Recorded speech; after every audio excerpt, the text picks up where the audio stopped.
Hey, I'm Gory B Movie. And I'm Oz. And we're horror addicts. And today we're reviewing The Invisible Man Returns. Oh, and spoilers? There will be. So The Invisible Man Returns is a lot different than The Invisible Man in that this one is sort of a murder mystery. It follows Jeffrey Radcliffe, played by Vincent Price. Sadly, we don't see him much. Jeffrey is unjustly accused of murdering his brother and he's set to be hanged, but his final wish is to meet with Dr. Griffin. Now this isn't Jack Griffin, who died in the first movie. This is his brother Frank Griffin, who is quite the chemist, and he believes that he has perfected the invisibility serum. So he gives it to Jeffrey, and Jeffrey is able to escape from prison to find the real killer of his brother. Frank has improved upon the serum, but there are still some pretty serious side effects. Like becoming a crazy psycho who wants to take over the world. That means for Jeffrey, time is not on his side, and he's gotta find that killer before he goes insane in the membrane. And I feel like this adds an element of suspense that we didn't get in that first movie, because in the first film, Jack was crazy when we met him. But in this one, we meet Jeffrey, and he's a sweet, warm-hearted person. We see how much he cares for his fiancée Helen and his best friend, and he tells them that when he does go crazy, that they need to tie him up. And seeing that side of him at the start of the film made it very easy to care about these characters and to become invested in the story. Well, I like how crazy Invisible Man was. He was just entertaining. Drink to me! Drink to my invincible power!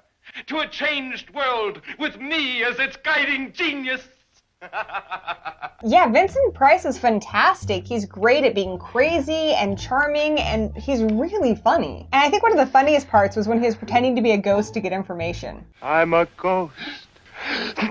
Can a ghost sneeze? It's cold in the other world.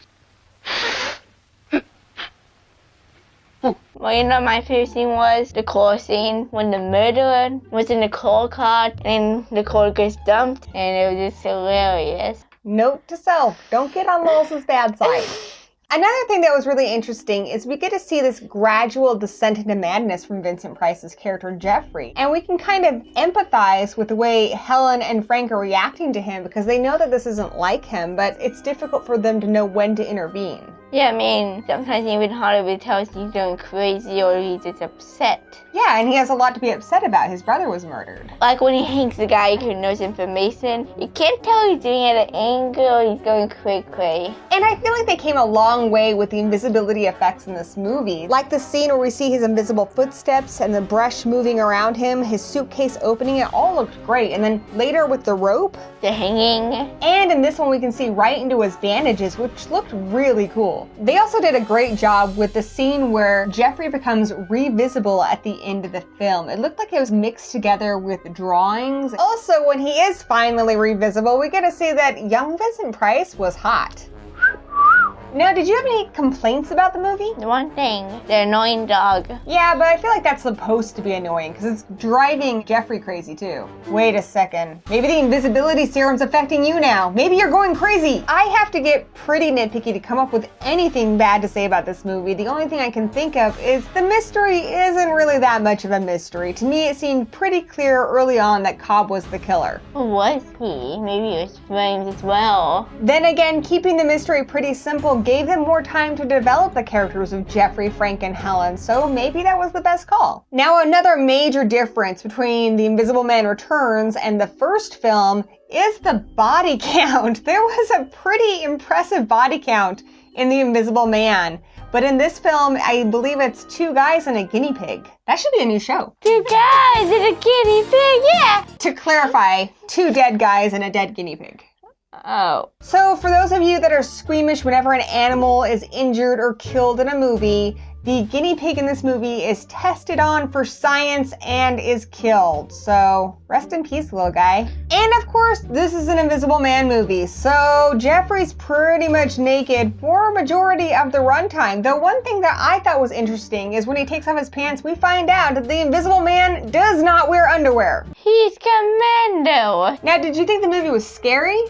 don't know. I didn't think it was scary either, though there are some very intense scenes, like when Jeffrey starts to turn on Frank, and you're just thinking, if he's gonna turn on his best friend and his best shot at a cure, I mean, there's no telling what he'll do. So, should you see it? For me, The Invisible Man Returns is one of those rare sequels that I thought was better than the original. This movie knocked it out of the park. The performances are fantastic, the effects are phenomenal, and as we mentioned, it is this perfect blend of drama, mystery, horror, and comedy. Particularly if you're a fan of the first movie and you haven't seen this one, you need to see it, but more so, I would say that this is a movie that you need to own and have in your collection. I think it was as good as the original, so you like the original, I think you should see it.